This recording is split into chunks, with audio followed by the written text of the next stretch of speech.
What button? Good. Oh, I think I did that bob on time. I think, or just about. Good morning, good afternoon, good evening, wherever you might be in the world. It's me and him at the minute. I don't know where the others are. They might have forgotten the time zone, because I'd set up quite a few people from places to join us, and they haven't. So you're just going to put up with me and him for the minute. I don't want to roll these headlines out until the others are here. I guess I can do a couple of them. Unless you've got something important to share before I start down that route. Now that you mention it, no. You sod. You sod. Dear. All right. That's annoying. That doesn't line these up in the way I want to line them up. I was going to say, someone's coming. Who's that? Who's coming? Oh, no, it's just your screen. That was just disappointing. It's just the article. Yeah. Oh, well done, Chip and Silent Arrow. And this is here we go. But wait, there's more. But wait. G'day, Neil. How are you doing? Very well. Good to see you guys. At least one of the UK guys can work out that 2100 gin and tonic has changed since the clocks has changed. I'm just starting to see some slides. Waiting. I'm looking forward to Ian coming, because he's gloating after his success in New Zealand at their conference, talking about Gatwick. But anyway, well done, Chip. Good news for him. This is the 200-mile version of Silent Arrow, which it's got a motor, so it's not this one hoyed out the back of a Hercules and then it's away, or similar large platform. And Cool Cat congratulating you on still being alive there, Bruce. Oh, sorry, I didn't mean to. Oh, that's very rude, isn't it? Putting that behind a caption. I'll take whatever victories I can get. Yes, it's a small but significant victory. What's the other one I was going to do before? It was this one. This was quite interesting. This popped up. No, it disappeared. Gosh, so slick. I love watching a professional at work. So slick. This one popped up a couple of days ago. Red Cat to host town hall meeting for investors. And I'd seen some other stuff that made me think, what's this about? Is there trouble in the land? And lo and behold, within the hour, or just at the top of the last hour, actually 1 hour ago, this popped up. Red Cat have won the Army Record SRR program. What does that mean? That means that they have got, and I wrote it down because it's at the bottom of the page, but I wrote it down. Well, actually, let's watch the video first. Let's see what they tell us. Tell me, can you hear that? 5 years. Yeah.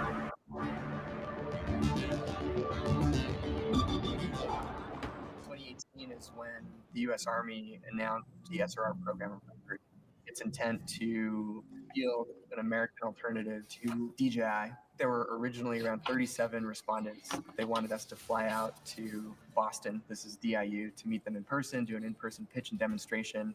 This was actually quite a dark time for Teal because we were going through layoffs in the company. We scaled down from 42 people to ultimately 7.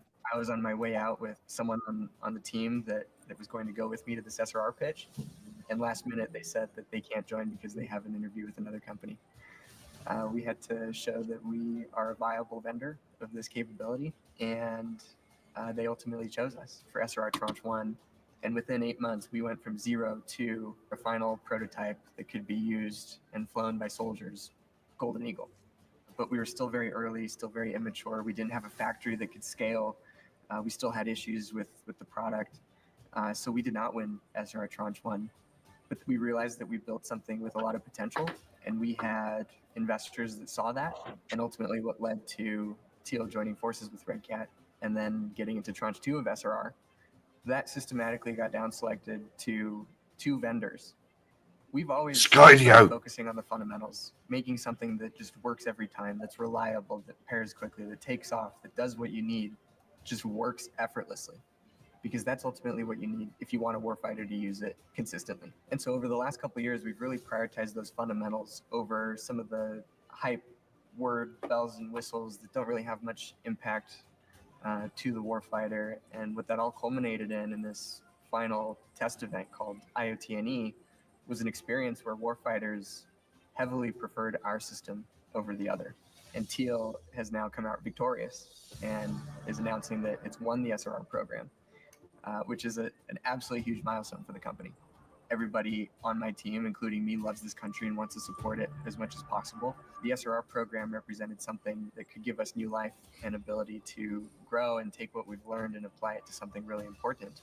We have gone through dozens of demonstrations, tests, evaluations, many of them not perfectly, but we've learned from each one, and we demonstrated our ability to create something that really knocked people's socks off.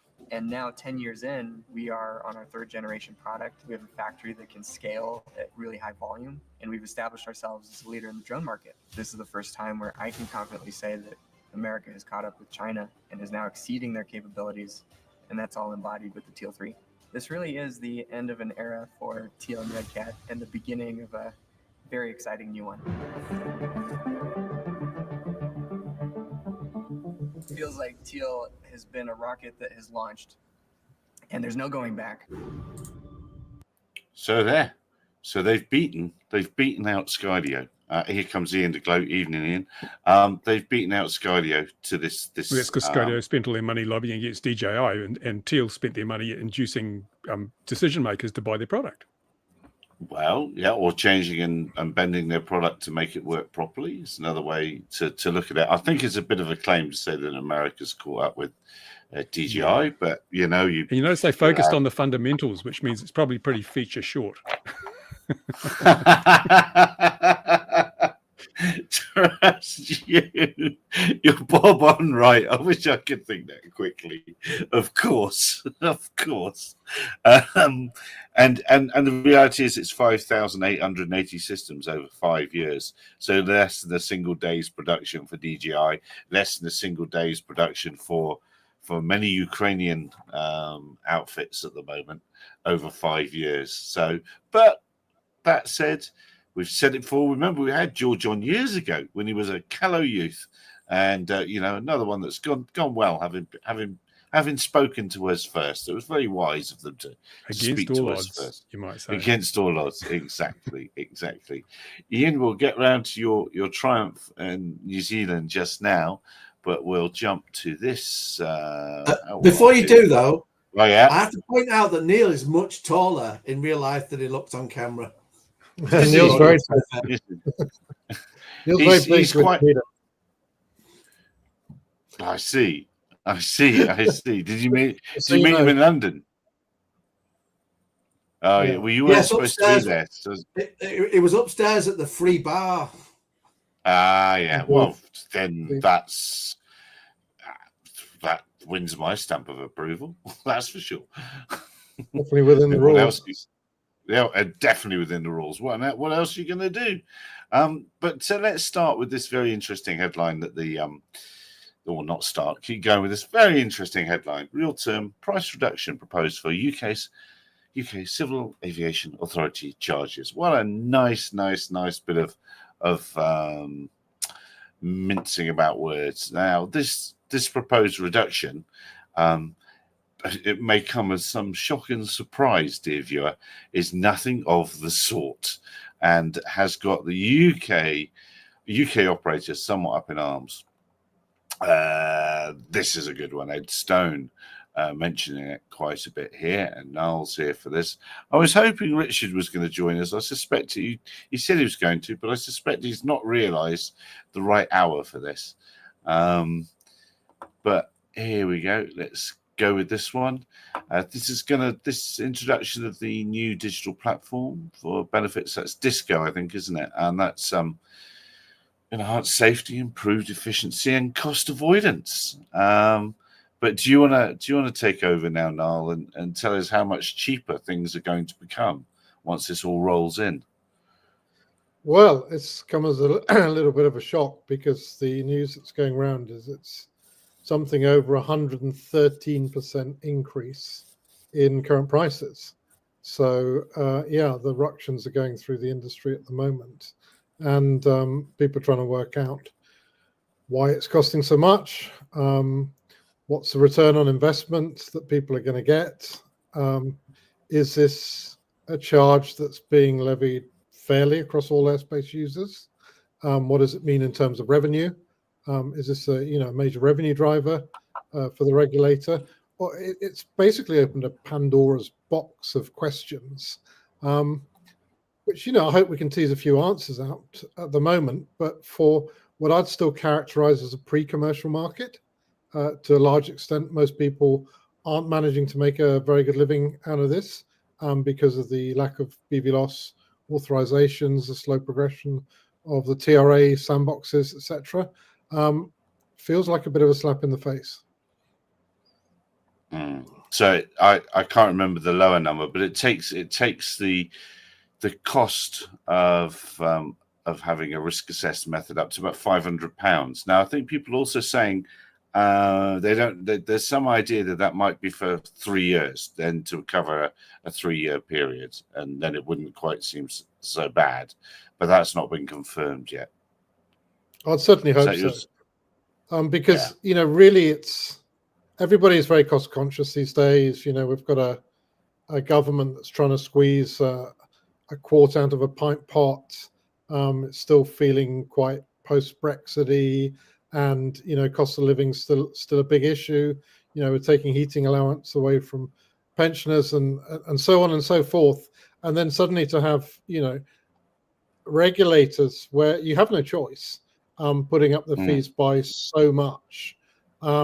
It feels very, very out of kilter with where the rest of the country is at the moment. Yeah, I think it would.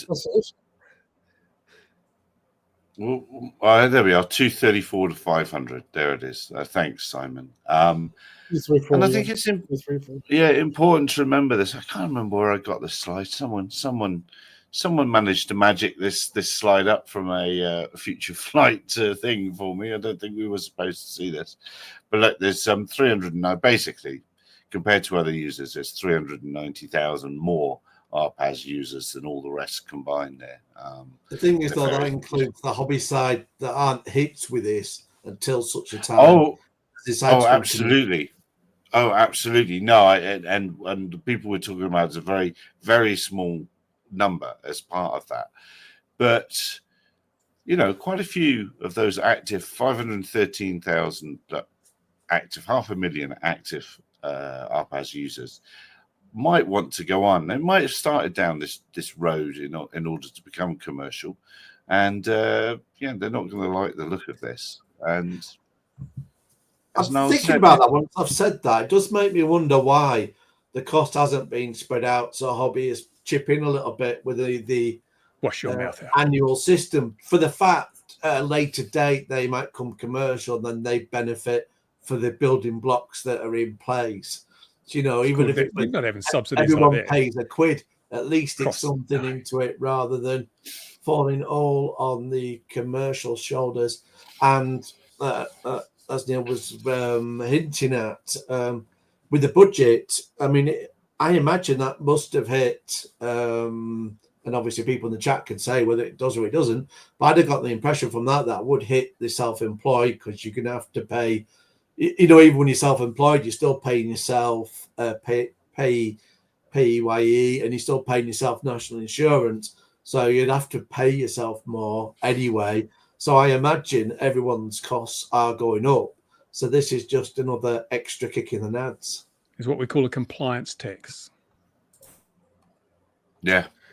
I think it would be okay if we were getting real progression on BVLOS. Because BVLOS is what's really going to allow a lot of companies to commercialize. So it's not going to be a comfortable pill to swallow. But when you're being asked to swallow it before you can make a proper living and of flying your drone, then it becomes very, very difficult. And a lot of the chat is around people saying, well, I'll just go back to the open category. I'll get a smaller drone. I'm not going to go ahead with it. And then if you're being conspiratorial, which I don't think we need to be, conspiracy theorists, but you've got to ask what's driving such a big increase. Is this just to cut back the number of drones that are going to be flying over longer distances and doing, heavier weight commercial lifting? in order to make the problem more manageable. It certainly felt like there's a tsunami of drone activity coming. And I think the other airspace users really recognize this, who are very, very well placed all around, the sector. And it's kind of, in a way, well, if we could make the tsunami a little bit smaller, maybe we'll make it a little bit more manageable. But so, I think that's true. I don't think it's a massive conspiracy. But at the moment, the dam hasn't bust on this. So nothing's really getting through. We've seen the Apian Wing Hospital Air Bridge in London. That's flying, and that's great. That's interesting. But it's kind of, we've got to be honest, that's a bit of a fudge. It's not open airspace. It's atypical. It's roof hopping. Effectively, it doesn't affect any other airspace users. And so we're really kind of stuck with moving forwards on these TRAs, getting the data out there so that these flights can start being approved. So it's, on the one hand, it's asking for more money, and on the other hand, it's not really giving anybody the ability to earn any more money to pay for it. I think it's worth adding as well, though, there are a lot of operators there. Just as there are operators that are happy being hobbyists and hobbyists for the rest of their life and never getting in commercial, there's a lot of commercial operators that are happy just being VLOS, have no interest at all in BVLOS and wouldn't want to go down that path. And there's other extra costs involved in that anyway. So you would have to have your business into certain niches to even make it something you'd even think about. So I think there always needs to be consideration of, some people will just want to stay VLOS and should be allowed to do so without stumping up the cost. So other people can be, beyond visualizing sight. You should pay for what you're wanting to do, if that makes sense. Yeah, so there's a big debate emerging on the PwC benefits, which are they're up in the 40+ billion. It's only a forecast. You can take it or leave it, believe it or not. Could be much higher, could be much lower. Doesn't really matter. All forecasts are wrong. They just give us a stake in the sand until something better comes along. And I think I saw another paper today which is starting to really articulate in detail that the same way that PwC 3 did about the public sector use cases for drones. They've been very, very specific about what the police are going to do, the maritime coastal agencies, medical deliveries, blue light organizations, all these kind of things. So we're getting a really good knowledge of what that looks like now. But then the big question that's come out alongside it is, what proportion of that is actually delivered by not flying BVLOS? I mean, absolutely Ian's point, because some people are saying, well, you get 80% of the benefits without flying BVLOS. And then when we actually look at the UK FIRs and the amount of them that's oceanic because of the Atlantic, most of those use cases do not want to fly over the RSC or the Atlantic Ocean. Why would you want to? There's no customers really to serve there once before you get beyond the oil and gas fields.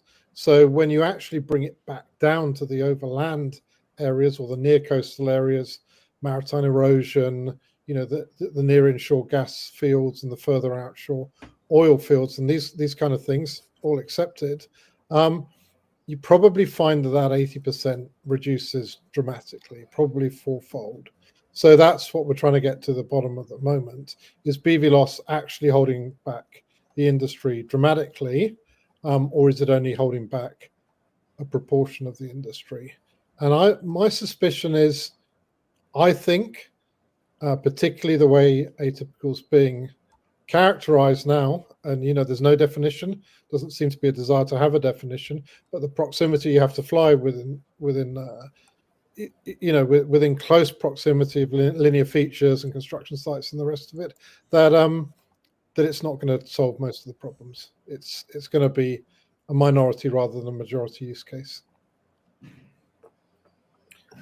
And is it proportionate? Is it what I mean by that is, do commercial operators flying general or not general, that doesn't make sense, small crude commercial operations, I wonder if they have a similar fee structure for their work, or is it just because there's a bloke in it, oh, that's okay, there's no extra paperwork involved?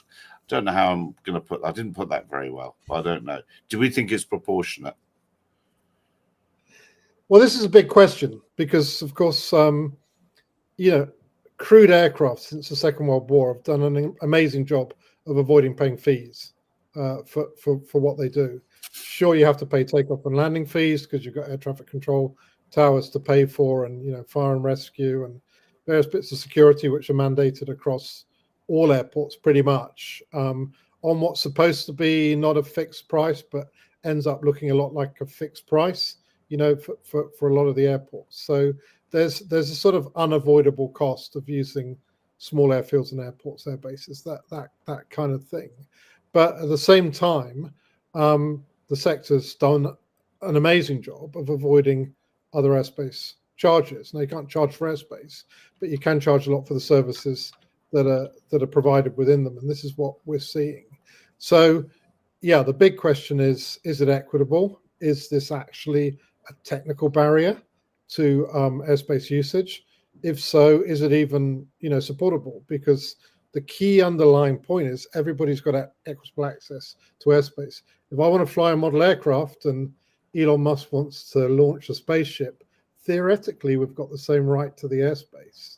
Now, in practice, we're going to be strategically deconflicted, of course, but there's nothing that says just because he's got a spaceship, he's got more right to use it than anybody else. And that's to me the kind of fundamental principle that's really going to sort out how the airspace gets used. You can't just keep holding people out because you don't like them, you don't think they're safe. Let's come back to that one. You think you were here first, this whole idea of new arrivals and all these kind of arguments. To me, a lot of them become kind of bogus arguments once you really test whether the argument's sustainable or not. Do you have the right or don't you? And the thing is, everybody has the equal right. Gosh, we'd hope, wouldn't we? We'd absolutely hope. Of course, this is just a consultation, I think, at the moment. So people have got a chance to jump up and down and wave their pitchforks and lit sticks. Like those but farmers they marching won't. in the streets. Well, yeah, that's an interesting, that's a very interesting subject, isn't it, really? But the CAA have got to start listening to the voice of the largest group of airspace users, although this is a small part of that. It's a subset of that. Things have to change at low level. We can't keep on going with the 1950s model. That's my opinion. And you're right, Neil. If it takes some money to fix and or to get it right, they better be doing something in return. But an equals for airspace? I don't think so. Yes, that's right. Exactly, Rev. Exactly. So we can. Oh, and you said come back to safety, didn't you? Let's do that. What do you mean? Why did you say safety? Well, safety is an interesting one because that's been going around recently as well. I think it was Ed Stone who did a Freedom of Information Act request and got some stats back from government, and they were saying how many fatalities have we had with uncrewed aircraft in the last decade, and there were none. We knew that. How many have there been across other airspace users? Let's just say that. And there were, I think, not including the military, there were on average 17 fatalities a year for the last decade. Now, that's quite a lot. That's certainly more than I anticipated hearing. And I think it's more than most people would have expected to see because it's a consistently high profile. It's consistently, pretty much every year, it's consistently in double figures, sometimes up in the 20s and 30s even of fatalities. So when you start comparing the sectors, and I know that, uncrewed has not been able to fly as freely as it wants to, but there does seem to be a different, level of safety going on between the two sectors. And the thing I've observed a lot with uncrewed operations that have been going through the Future Flight Challenge trials and the various sandboxes and that kind of thing is they're very, very carefully governed. They're very carefully prepared. The risk assessments are very thorough. A lot of mitigations are put in place. And what you've ended up with is what I think you're seeing is a very safe form of flight. And I think the other thing Ed Stone asked was, so how many BV loss flights are there? And are we seeing anything different when you go beyond visual line of sight? And nobody knows that number. The police don't know. NATS didn't want to release the information if they've got it, sort of leaning on the commercial side of their business to want to keep that as commercially sensitive information. And the CA doesn't seem to have it either.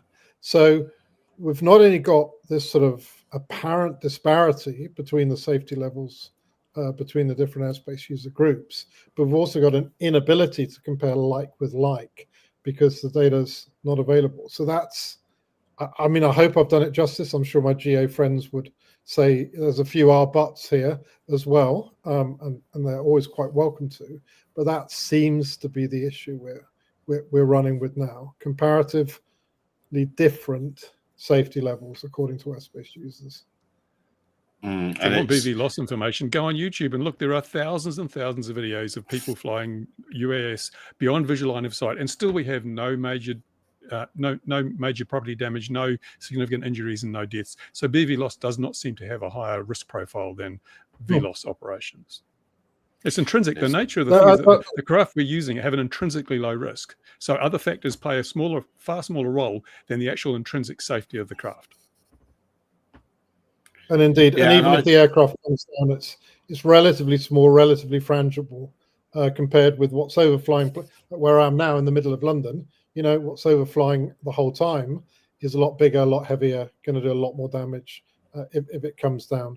So, you know, the ground risk is a different perspective, but we seem to be in a mindset where we're not prepared to take any ground risk at all with uncrewed. And I just don't know what's leading that thinking, because it doesn't seem to logically follow that the smaller, lighter, more frangible aircraft is the one that can't overfly anything. Could it be commercial manned aviation interests trying to protect their business? Well, I think what this has been a great area of fascination for me for years. Technology transformation and change, because change is actually about people. It's not so much about the technology. And how do you actually bring change about? And people inherently resist change. They resent change. I mean, even if you say you embrace change, as I'd like to think, you know, a lot of us do, there's actually various things that happen. You know, your favorite food's not available. The shop you wanted to go through is not there. The thing you wanted to see stopped showing. You know, that all these kind of changes. You're not, it sits uncomfortably with you. And I think for a lot of people, there's the whole idea that the way that airspace is managed, which will go from a sort of analog to a much more digital way. I think there's a big question mark over now, IFR, VFR versus digital flight rules, is kind of unsettling for a lot of people. And I know for air traffickers, they would much rather have a situation that doesn't change and sees them through to retirement. That's always been the case, rather than bringing in a lot more technological change. That's going to be very, very awkward for even if you're not asking air traffickers to actually manage this problem. What we're seeing in the UK is that the ANSP has to be at the kind of center of this TRA sandbox solution at the moment, and at least provide some information. And you know, the guys that are involved in it, they're doing a good job and they're coping with it, and it's progressing. But I'm saying inherently across all human beings, we tend to resist change, and particularly if we've been involved in something that hasn't really changed since we started doing it. So unless you started doing this thing called crewed flying, you know, before the end of the Second World War, and there won't be many of those people around still, then it's really unchanged since that period when the whole GA thing and not having controlled airspace over the whole UK actually came about. That was a consequence of all the aircraft that were available after World War II. The thing that worries me and concerns me is that they seem unwilling to look at the now massive amount of data we've got now that proves that their initial estimates in terms of risks and so forth were grossly overstated. We've got 15 years of evidence now showing just how safe these things are. Yet we're still working with the premise that we don't know how dangerous they are, so we'll over-regulate in the name of safety. That's the thinking we could have had 10 years ago, but not today. We've got all the evidence we need to draw some very realistic expectations of risk and appropriate regulations to control that risk, but they don't seem to be doing that. Well, absolutely, and we seem to be going back to the starting point on the TRA sandboxes as well, and saying, well, what's the data we need to gather? You know, there's some indications in the detect and avoid policy, but I mean, by and large, it's kind of like start from zero. And you proved to me that it's that it's safe. And to give a banal example, I mean, you look at the railway inspection example, the chance of a drone hitting the windscreen of a fast moving train and penetrating it is, statistically, it approximates to zero.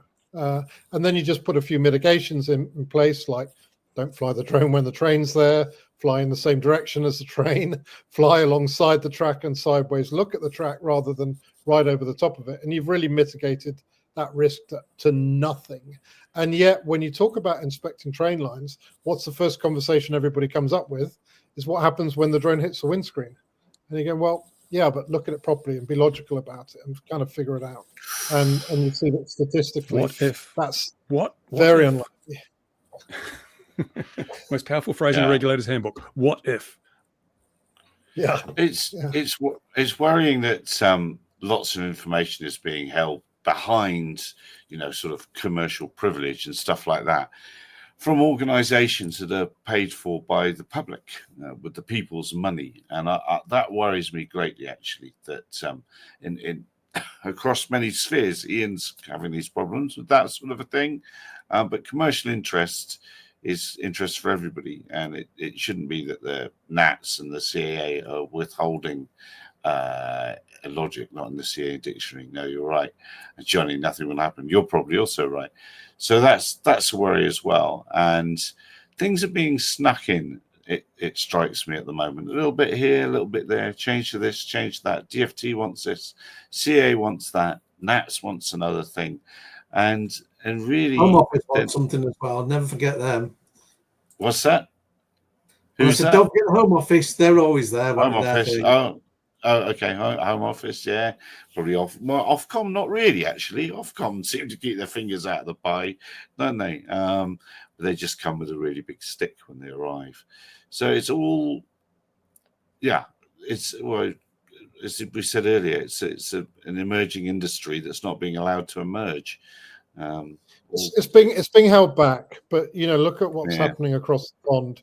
We're going to get the biggest shake-up of government that's ever happened under the next administration, and people will be looking and saying, well, where's the value for money?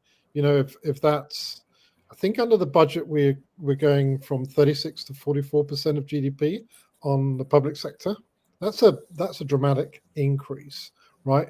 And at the same time, one of our closest near model economies will be going in a dramatically different direction, and people will be saying, on what basis do you pay people to hide this information when we either own half your business, 49%, so that stops you from allowing to know, or you've increased your department from less than 10 people in the RPAS sector team to 160 was the last I heard for the future strategy and innovation team. So there's like a dramatic increase in the number of people, and I've met them all at lunch in the cafeteria there. It's a heck of a lot of people. The food runs out pretty quickly at lunchtime at CA headquarters these days. But where's the value add? What are we getting back for this money? Don't mind spending it, but what's the return on investment? What are we getting back for it? Yeah, it is. As long as it's working for your business, then it's worth that money. It's got value, hasn't it? Exactly right. But if it's not, then it's not. Have they really increased by that many people? What are they all doing? What are they doing? Well, definitely doing the enforcement. Before you ask what they're doing, well, okay, the CA has gone through a reorg now. It's trying to become more customer facing. It's what's the polite word for survived? It emerged from its review relatively unscathed, let's say. There's probably a little bit more detail, beneath the surface there, but it needed to reorganize. There needed to be some changes. That had a new leader, for instance, and it's trying to, move to better configuration and better ways of operating. And don't get me wrong, there's many good aspects for what they do, but as a regulator, to what extent does a regulator need a strategy function? I can understand how it would need a policy function to take, the laws that Parliament makes, that government puts in place, and put those into regulations So they have to start as policy and they become regulations, and we have to abide by them. I understand that. Innovation, well, probably useful to understand what's happening in the sector, but innovation does not come from a regulator. Innovation is something that a regulator looks to solve the problems that they've got, and that comes from industry. So the whole sort of idea of future strategy and innovation strikes me as an awkward positioning of how the sector moves forward, particularly when you increase the staff by that much and people's expectations rise alongside all of the new functions that you're supposed to be providing. It means there's a real appetite for the change that's supposed to be coming through. And we've seen a good deal. We've seen, I think in the week of DroneX, 6 fairly major CA publications came out. So there is activity, but what we're not looking for is the be input. careful. When you mention that word, you give me PTSD. Yeah. Let's Well, go back to that. The room, We're not looking for the inputs. We're looking for the outputs. We're looking for the changes. We're looking for the successful trials. We're looking for the authorizations. We're looking for the extended flights. We're looking for the larger scale aircraft and the integration with other aircraft.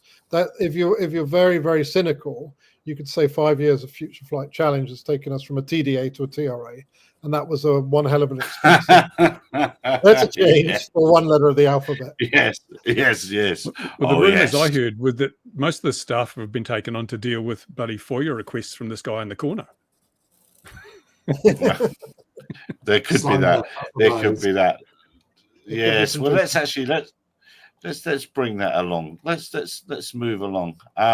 Because just happened in New Zealand was their, God, it takes a long time, was their conference where this bloke, I don't know, you probably can't see that, but this bloke here, Mr. Rowles, spoke about how Kiwi innovators should be celebrated, and even had to go at his own chat GPT version of Bruce, and made the point that New Zealand's been ahead of the industry for 21 years. And I'm not sure that this talk will eventually come online, because the platform that these guys were using, Hoover, weird thing, Yeah. don't quite understand it. They're keeping it behind a paywall for a couple of months because the people that have paid for it need to get the value for money. But Ian did an excellent version of his talk, and he only overran, so it'll come as a surprise to you, dear viewers, because he only overran a little bit, but he did really well, Ian. I have to say congratulations on that one.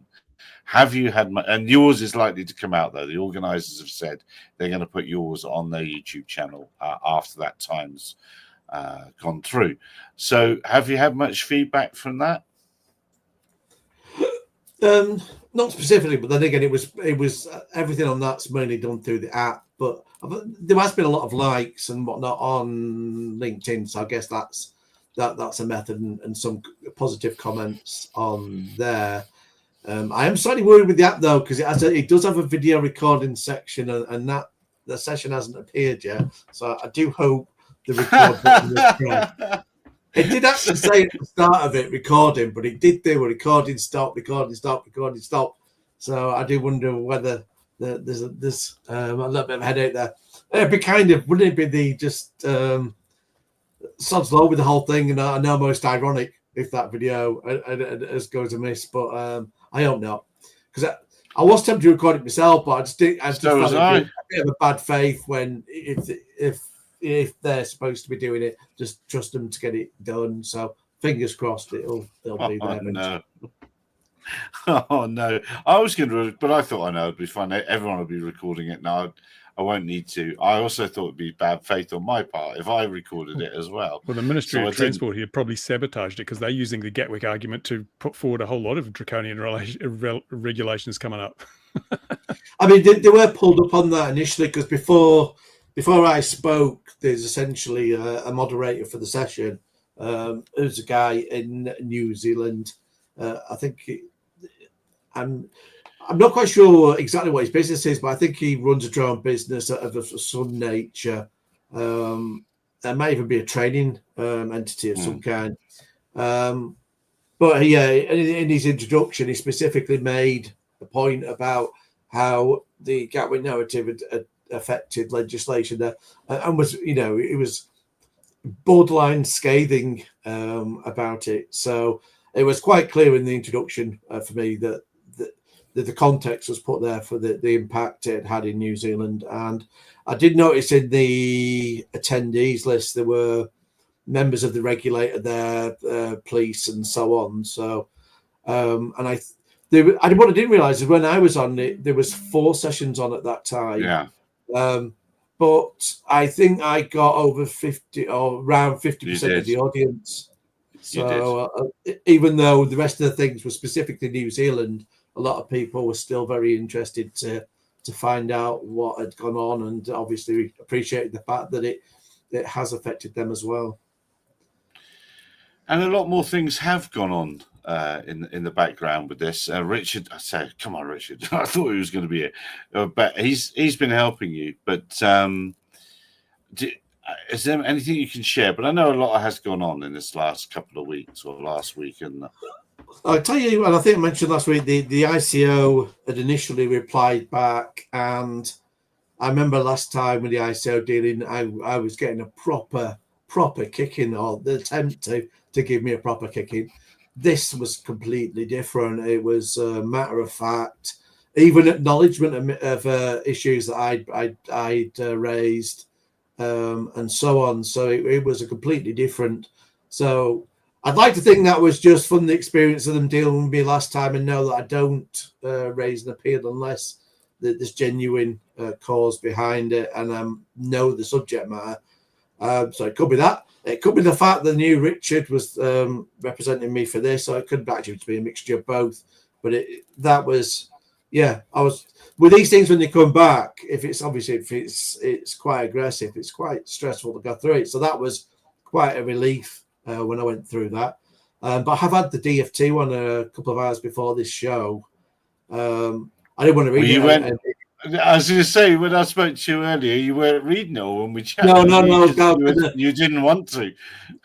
I left it just before the show, and that's why I was a few minutes late.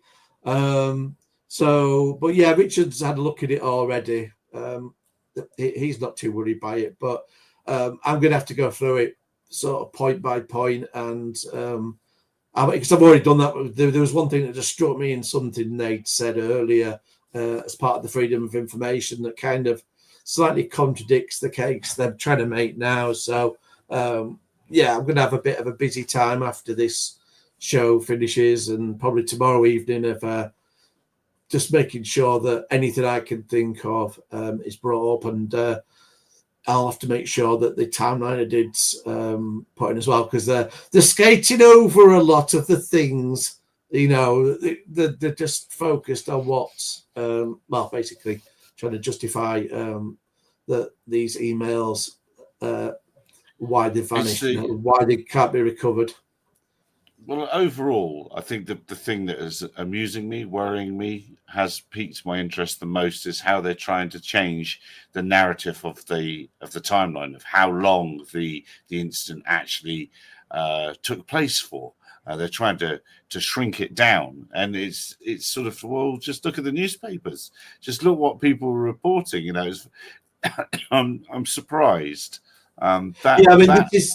This is two slightly different things in this, because I'm talking about the timeline here of the freedom of informations. Yes. Because part of it's been argued of, because we're arguing over this kind of after a year you're allowed to delete stuff. You're not really. But that's the argument about. So I've been proving that actually they can't use that as an argument, because stuff's been there for 3 years or 4 years and they've still got it back. It just seems to be with some stuff they do it, with some stuff they don't. And that's the issue. But you are right that the timeline around Gatwick as well, there has been deliberate efforts to rewrite that, and that was the freedom of information I got back, which I don't know whether we spoke about last week or not, but I've got from Sussex Police, and it gives me the last sighting by a member of the public and the last sighting by a police officer. So it blows out of the water any efforts to change the timeline, because we've now got it in black and white. as well as what the media were saying at the time. I mean, that's the thing that blows my mind. They're trying to reduce it down as well. But then why were all the newspapers reporting it on day? I can't remember now. It went to 3 days, didn't it? Yeah, they just hope that people don't go back and look, don't they? Well, exactly. So as FX knows, they are changing their story. They're What trying to I'll change do the is, story. because obviously it'll be on your mind because I did bring that up in the New Zealand talk. So I'll grab the Sussex Police one just so you can show that. Yeah, we didn't show it because this was an exclusive I did for the New Zealand show. That's yes. what I was trying to. That's what I was trying to fish out of you. Very poorly. Yeah. I failed to it's fish nice. that out of you properly. Yeah, I think it's nice if you're doing a talk, not just to go along with something you've talked about before, but if you can put something new in there that's special for that talk. So yeah, this is why it was hard because in the prep for the talk, I was literally every day still doing freedom of information stuff backwards and forwards, trying to get anything I could extra for that. So I was literally changing the slides up until probably 30 minutes before I was speaking. So yeah, I just continued on with it and tried to get as much as I could in there, and obviously covered stuff in more detail than Philip did with the slides there because obviously I had that additional time. I was up to like over weekends and stuff, 5 a.m. in the morning doing stuff. So I literally probably put 2 day equivalent of like 2 whole days flat into putting extra content into there. Do you want to share that one with us? Or Yeah. So we're talking then. So the way that the story is being bashed around, it just makes you instantaneously suspicious. People might be doing it just might not know they're doing it in the powers to be, that they're changing the story, but they are changing this. Such a well-documented thing is quite extraordinary. And there's other things that are happening that I'll try and dance around and see if you can guess where I'm going. But there's couldn't find a page for that. That's not coming. Hang on a minute. I might have it set to private. Hang on a second. Change publish request. Okay, yeah, refresh it now and it should appear. Here we go. All right, okay, let's start sharing this. This is just one of these crazy things where it's taken about 4 years to get this, because I mentioned 3 years there, but 3 years was the end of the last one, which I think had probably gone on a year or something daft. So this is one of those questions that should have been answered straight away. But yeah, it's taken me 4 years to actually get a straight answer. So you'll need to scroll down to the final PDF, which is probably this one. Is it this one? Yeah. Let's have a look. Yeah, here we go. Yep, there we go. There we are. The last sighting was. That's by a member of the public, and then you've got the police officer below. But the interesting thing with this is that isn't technically the final sighting of the Gatwick John, because then the hysteria had gone that far. The one at the crane was actually under Surrey Police, so that was the day after this, the 23rd. So you could argue that's your final sighting, albeit we know it's a crane. But then again, these we know would have been anything but a drone anyway. So that was your little bit of an exclusive for the show. So that was very good. And then, well, how do I dance around this? There's lots of departments are denying they're getting information about things, and then you're unearthing information that they have been getting information about things, and it's like these people don't think they're ever going to get caught, isn't it? Without us going to what it is, but yeah, I mean, I'll give you another example, which is the same. We're seeing this in the DFT, which is, I don't know whether I'll have to chat with Richard on that, of whether it gets raised in this one or it's something that's raised separately. But I've asked for information, being told that it's not held. I've then gone to another partner agency, found that information is held, found that it come from, the department that's saying it's never held it. And I'll go, wait a minute, Yes. you have held it because the other partner agencies Yes. told me you've got it. And then they go, oh yeah, we have got it. Here it is. And it's like, no, you can't do that. But that's the behaviour that's going on, and there's a little bit much of that than there should be. I don't think it's so surprising, because I think there's a seismic shift going on in public information. So there's 3 or 4 regulators at the moment that are under the microscope, and it's come from the Horizon Post Office scandal. So I think the Solicitors Regulation Authority is very, very much in the frame at the moment, because a lot of Horizon was based on legal advice to the Post Office prosecuting the sub-postmasters. I think Financial Conduct Authority has been seen to be very poor at regulating and investigating itself, and the ICO's coming up as well. And there seems to be a general willingness to question these regulators who a few years ago we expected were doing their jobs well enough, and now it's been exposed haven't been doing their job at all well enough. So I think it's Computer Weekly that's really led the charge in the sub-postmasters. And I think it took 500 articles by the editor of Computer Weekly to really expose what had happened in the Horizon case. And even then, it wasn't until ITV made a show out of it and put a couple of famous actors in the key roles and ran it, in prime evening TV. So everybody just said, what the hell's been going on? And then look back at what these regulators were supposed to be doing to stop these things from happening, and saying, you're asleep at the wheel. What the hell was happening? And you're seeing it a lot with whistleblowers now. So there's a lot of whistleblowers coming forward and saying, these financial products were never good in the first place. This information is held, and then we're finding out that it's been there all along when we told it it's not there.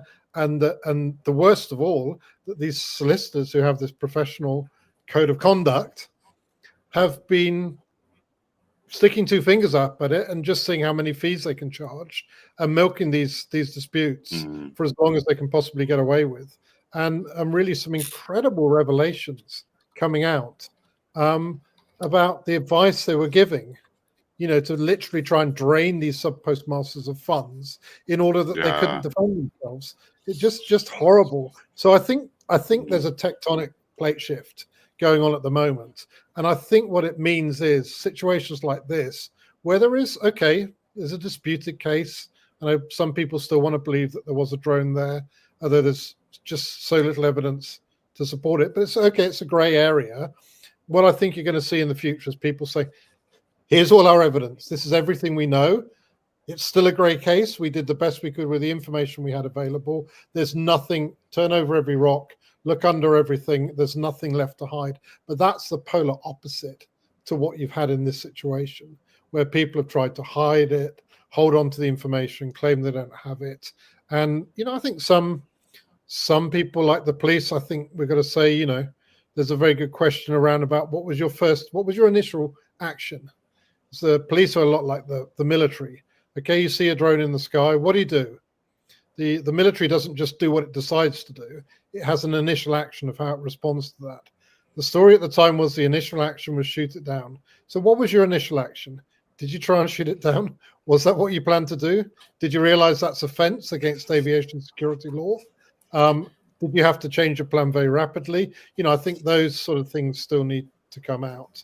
But I think there's going to be a lot more transparency in these. We have seen a bit of that. For example, with that, there is evidence. Scenario you put out, there was specifically the MOD said if they were going to turn up, that was off the cards. You were not shooting it down with either bullets or with a jammer.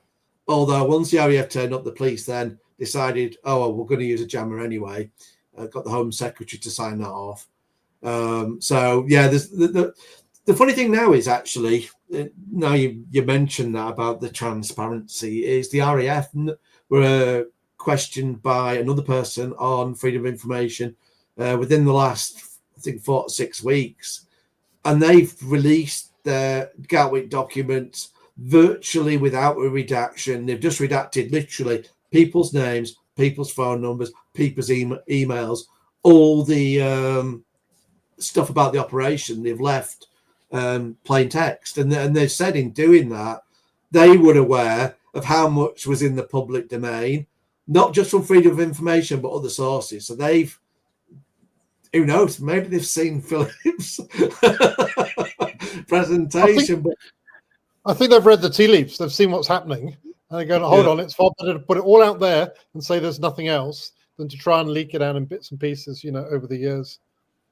And but they have been good the whole time, though, haven't they? And they have been good. Well, they weren't to start with. The trouble is, though, when you do, I think the problem is there's two ways you could do it. Some of mine were going straight to the MOD, and they were being very difficult. And then some of these that have gone to the RAF, and when it's gone to the RAF, they've been more transparent. Amenable.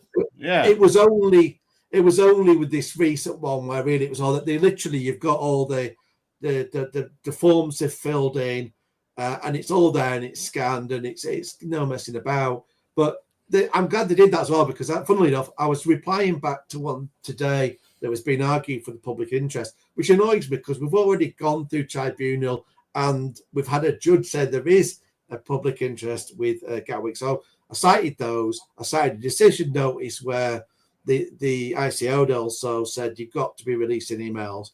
But I actually brought up the RAF one and said, look, this is the latest freedom of information on this topic to the RAF, and they have just released everything without redactions, just trying to underline the case now that, keeping on the same old arguments after all these years, it's wearing thin, and hoping that all that kind of sinks in and we kind of put an end to it, because it'd just be nice. I think it'd be best for everyone, including the freedom of information departments, if people just release the stuff and have done. Yeah, and it's they're opening themselves up for more prodding, aren't they? And it was interesting to see that you managed to get that the MOD said they weren't going to shoot it down. I thought that was interesting in itself. We're not doing that, and I think, if I remember, memory serves me, they were worried about the effects of chucking multiple spectrum, jamming stuff across the town of Gatwick to open and shut doors, turn off pacemakers, and do all the other things it might do. They actually had sensible concerns about it. It specifically said, that there's the chance of collateral damage, and we want to keep the risk to a minimum. And they went further, actually, with the MOD was saying we're not. But basically, they had Sussex Police accept the civil liability as well. So that suggests to me that even when they set the ground rules, they thought they're not going to keep to these, or there's a chance they might not. So kind of fully protected themselves. Yeah, so that speaks to what was that initial action plan for Sussex Police versus the MOD versus all the players in Gatwick itself. And it sounds like the armed unit. I can't remember what you call them over there, but the armed units we're ready to go. We'll shoot it down. We'll shoot it down. Please let me fire the gun. I don't care which sort it is, but I'll do it. I'll be a hero. And we're very keen to do it. So it also, for the Netflix documentary, it would be interesting to have their meetings in that documentary as well, to hear the MOD meetings, the Gatwick meetings, and the police meetings that must have been happening concurrently and then all in the same room. It'd be very interesting to know. Of course, we never will, but when it happened, when the duty, when the SATCO there wrote in his logbook, and we're never going to see that logbook. I suppose it's digital now as well. That can be hidden. That's all I'm going down a ranty head. But they're allowed to hide that for what's the reason air traffic doesn't hide that in? I've forgotten. It's a limited company thing, isn't it? It's not. That was it. You can only put information in the public sector. That was it, because it's a limited company. So we're never going to see that. I'd love to say, I'm sure Niall would as well. I'd love to see the entries in the SATCO's log. I can't remember what that would be the best record, really, because they will have documented that quite carefully. And these are real people in a working tower, and people talk. ATC is a pretty chatty business, actually. I mean, if you wanted to find out what was happening, it wouldn't be impossible to find out. But you're right, you won't see the actual record. That's Yeah. a different thing. But that's that will be, and that's to me would be the most definitive set of actions or thoughts. This has happened. We're going to do this, and then I think I've in my mind I have some Satco that's done it. He's run out the procedure. They've done it, and then it's all gone mad. It's like, hey, I didn't mean this to happen. They'd have run whatever they needed to do, and then it just all got out of hand as soon as Sussex Police turned up, who, as Ian said at his thing, were after the contract again to run the airport. So did have to look good. It's not so much after the contract again, because generally it's kind of a given. You've got that anyway, but you have got that relationship, and your staff are paid for, trained, and the kit is paid for by the airport. So you essentially as good as an airport member of staff. There must be an inbuilt bias within the police itself, if not within the individual officers. So there was definitely a conflict of interest that people wouldn't have realised was there. Had that not been there, I think you would have seen the police quite clearly saying, there wasn't a drone, not our fault, the airport called us in, it was their judgment, and they could have just walked away. Yeah, it's all very interesting. Look, we've gone over the hour. What's your VC money for, Bruce? You want your VC. What do you want? Just donuts. Yeah. I see the Starship's just taken off. Has it? Yeah. That's nice. Didn't blow up on the pad, so it'll be interesting to see what happens this time. They're rolling them out pretty quick, aren't they? How much money's gone into that? Yeah, well, an awful lot of that's the thing with this change of power, isn't it? That man's government fed basically, and he's going to get more. He'll make sure there's efficiencies in making sure the money gets into his account first. Yeah, absolutely, lots and lots and lots of it. Yeah, I know. Interesting topics tonight. The UK is definitely a little bit mad with the drone stuff. The world is mad. The world is mad. Yeah, true enough. So, before we go, does anyone else have anything else going on? I think. Here we go. Right. Okay. Sit back. Okay. Here we go. Yeah, there we are. Right, okay. I just moved. Yeah. Okay. Go ahead, Ian. Well, no, I'm thinking. I'm sure I've seen something today, but I'm trying to think out of now. The trouble is now when you try and look on social media, amongst all the droney stuff, there's so much politics now. It's like booming out everywhere. Even if you're not following people, it's there in your timeline. No. Oh, have you mentioned about Romeo? Because you should probably mention him and this situation. Oh yeah. Well, I mean, gosh, it's very, very sad, isn't it? Romeo Dersher, ex of DGI, I think ex of DGI, has a terminal illness, and I don't know how one phrases best of luck to him and stuff like that. It seems pretty callow, doesn't it, saying that? But yes, he had a thing that I'd never seen before. He had a sort of a ceremony to celebrate his life. I suppose it's a good idea if you're on your way out. Get your friends together and have your funeral beforehand, sort of a thing. But yeah, well, they're very sad. You want to be at your own funeral, don't you? Well, yeah, sort of, maybe. So yeah, that was. I don't know. I watched it and I didn't know what to make of it. I don't know. What do you think, Ian? Well, I put my foot in it initially because I just saw when his post went out because it had an article attached to it, and I quickly skimmed it, and it said early retirement. I thought, oh look, he saw early retirement, so I tweeted back, oh, kind of look, he saw early retirement, and then he explained, oh no, I'm not doing it out of choice. It's because it was quite subtle about it. It wasn't until. It was only captured in like one sentence in the article, but yeah, it was clear that it was terminal. It wasn't out of choice, and that he's got a limited time to go and enjoy himself. which is a shame because I tried to him a few times. He's a nice chap. The funny thing is we got to know him on social media, as it were, with Kevin. Kevin and me were giving him a hard time about DJI's reliability back in the day because he was one of the kind of guys that DJI kind of picked because I think he had quite a good eye for photography and was doing quite a bit of content out. So yeah, we were giving him a little bit of a nudge, but it was a nice bloke about it. And in fact, I chatted to him about the Gatwick thing, and he'd been quite supportive. So it's just another one where it's kind of just behind the scenes of I agree with what you're saying kind of thing. But all of that's just nice anyway. Even if someone's not saying it out public, and that it's just having that little nudge on the way. It's it's nice on the day when you've been getting some grief. So yeah, just a sad moment, and it reminds you as well that behind it all, these are real people, and no matter what brand you like or what you think of DJI, because the company itself's over in China, these were guys over in the US, and at times people need a bit of a break and some respect, and he's not had it quite so bad, but I do think Brendan has particularly has been given a hard time by people.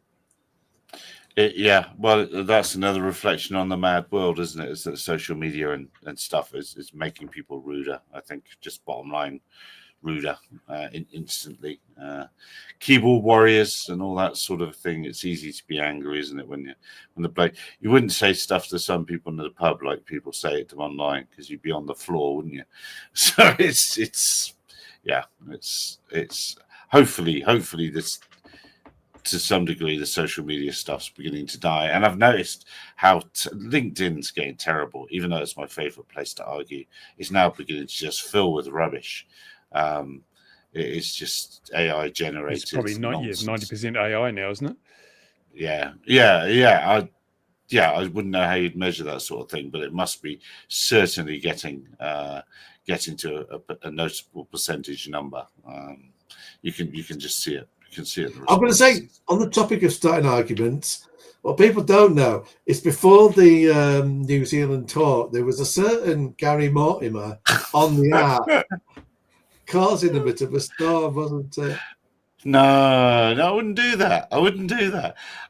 It's because that thing. Have you not noticed it at the beginning? I've even forgotten what it's called now. Whatever this Hoover thing. I've been noticing people starting to post these things at shows. And I go, well, what's that nonsense about? So this is the first time I've got to use it, and it was fairly obvious that you can game it and get yourself up in the thing, which of course. Oh yeah, Gary, in no time at all. So I've had the app for probably weeks to do that. Now my score was like 500 or something like that. And then Gary, within I think a few hours, had got himself up to like 22,000 and was number one in the leaderboard. Exactly, but it's such nonsense, isn't it? And people are going to do that. Well, it's 500 points for a post. It was 2,000 points for putting up a topic, and then of course, if your topic gets picked up by people. So I just said, what did I say? I said something like drones in a box, or drones for first responders. Is it a fad or a failure, something like that, and then said, because I don't actually believe in that they are going to be a thing in the future much. They'll be around for a while. I give them 10 years, and then they'll be replaced by larger fixed wing or rotary platforms that are on station for longer. That's my opinion. But I put that, and people didn't like that, because of course you notice that a whole load of people are talking about DFR in the show, so whoa, best annoy them then, and away you go. So So what do you get for these points? Can you cash them out? Nothing. Absolutely nothing. Well, you get to instantaneously put it on LinkedIn or post it on Twitter and all these other things. You've not noticed people doing it? I've noticed it, and I'd never come across I'd obviously heard of the platform, but then this gave me a chance to have a go. But that said, and it's flipping expensive, that thing. So I thought, well, I did like a few. I like the fact that this whole UAVNZ conference was held online. nobody had travelled. I thought that was pretty cool. And of course, to get to New Zealand is hard. And Bruce lives there, so you run the risk of bumping into him if you went there, and that would be no good. And it had these sessions. Did you do the sessions where it was like speed dating? That was weird. No, I didn't, because I just didn't, it just wouldn't have been fit with what I was doing and the fact they were on New Zealand. It was really for the companies to really get to chat to each other. So it wouldn't have fit in with what I was doing. But and also I'd only installed the app that day, so I was still trying to find my way around it. But I thought it was reasonable, because the way they'd done it was, if you were a member of their group, it was $50. And I think these are New Zealand dollars, which I don't think are worth that much. So that's probably like 25. I think there's 1,000 pesos to the 1,000 New Zealand dollars to the peso at the moment. So yeah. So it was 50 if you were a member, then it was 100 if you were a non-member, which I thought it seemed fair enough, because you've not got your travel expenses, hotel, and all that you'd have with a normal conference. So it actually does work out cheaper, even with the payment. But where I remember the expenses for the conference itself, that was $2,500 to run that for them. So I thought that was pretty expensive. So obviously they had to recover those $2,500. Well, it's a pretty expensive thing. So you'd hope there's some fairly extensive data mining tools for your $2,500. It's $2,446. Don't even get one of those little bags with all the little brochures and the little gifts. Exactly. Conferences. Jeez. Exactly. And as I was, and there's no bar that you can be hiding and having a free bar either. But I just thought it was. But it's the way of the future. It's the way the young folks are going to do things, isn't it? So it was interesting. But not just the young folks though. But you've heard what the best person to send to an expo is now. It's a robot. The best person to go around all the stands and gather all the information most efficiently is a robot, and the best person to give it to them is another robot. So the expo of the future is going to be robots meeting robots, and then people realize you don't have to go anywhere to do that. Absolutely. Just being a big simulation.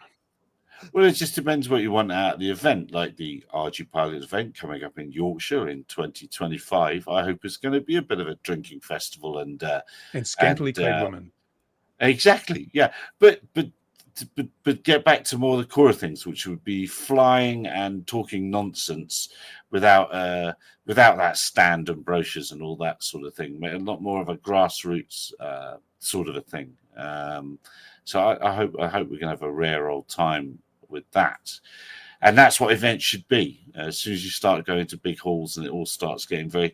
I know AUVSI for Philip, the biggest fee was the union. You had to have a union move your stand into the stand space, and then the union members had to move it out the stand space, and that cost a lot more money than the flipping stand space, which is just crazy. Did a man come around and sell you insurance against your stand burning down? I bet they probably did. I don't know. We'll ask him. I bet they probably did. He's on in his Taiwan time zone now. It's terrible to get him on these days. And that, gosh, it's me that's doing the whole ranting thing now, isn't it? But on this, what I wanted to say was on that sort of speed dating bit where you had 2 minutes with four people in this room that popped up. You make it sound like an orgy. Well, yeah, exactly. But I can imagine if you attended an American event, people would have gone with their elevator pitch like this and been brash or whatever. But because it was Kiwis and Australians and Poms, everyone just sort of sat there and politely, no, after you. And I thought, this part of it doesn't work for a European-centric mind. It doesn't work for polite people. So, yeah. Oh, lower booster crashes in the ocean boom, says Cool Cat. No catch today. Oh, there we are. Oh, we should have had that live. I didn't realize that bit was going to be so quick. Oh, well. You can't win them all, can you? Right. Before we go... here we are. Have you mentioned the RPC before? Because I've just got a message while we've been chatting. The RPC? If that doesn't ring a bell, the CAA are now. Remember, we've had GVCs. Yes, GVC yes. is going to replace by an RPC. So people are getting yet another acronym and another qualification to pass. So it's kind of equivalent to a GVC, but apparently slightly easier. But yeah, it's just ridiculous. Do you know what we have here? We have RPCs. So they're just falling in line with us. That's all it is. You're just falling in line with South Africa. It's I not think to be Australia confused has with an RPCs. RPG. No, that would be terrible letter moving around It's counter after 5 UIS years. technology we're talking there. Yes. As I've said it before, and I'll say it again, and I'm just about to, and you can't get away from this. Every time places change acronyms a lot, or a thing changes its acronym a lot, it means that thing's not working. It just means it's not working. And so I think that's where all the cost is going, is because again, all the documents will need updating to put new acronyms in. it's more ink, isn't it? And then everybody's everyone's operational authorizations, everyone's standard operating procedures will be instantaneously out of date and incorrect because they've got the wrong abbreviations in them. Yes, and then you'll be able to resubmit all your paperwork for a huge amount of money. We hadn't spoken about RPCs. I wonder if that's an ICAO move. I wonder if there's an ICAO move to standardize the phraseology. I wonder, because everywhere is different. I wonder. No doubt we'll find out. Was that an email from the CAA, or was that just word? No, word that was on the grapevine. On the grapevine. Yeah, the little probably with the screenshot though, so it's legit. Yeah. Oh no, I'm sure it is. Well, that's good. So on that bombshell, there's another topic to unpack next week. Dear viewer, wherever you are in the world, look after yourself. We'll see you again at 2100 Gin and Tonic next week, where something else will have happened. Look after yourselves, everybody. Be careful out there. It's a mad, mad and crazy world. Cheers for now.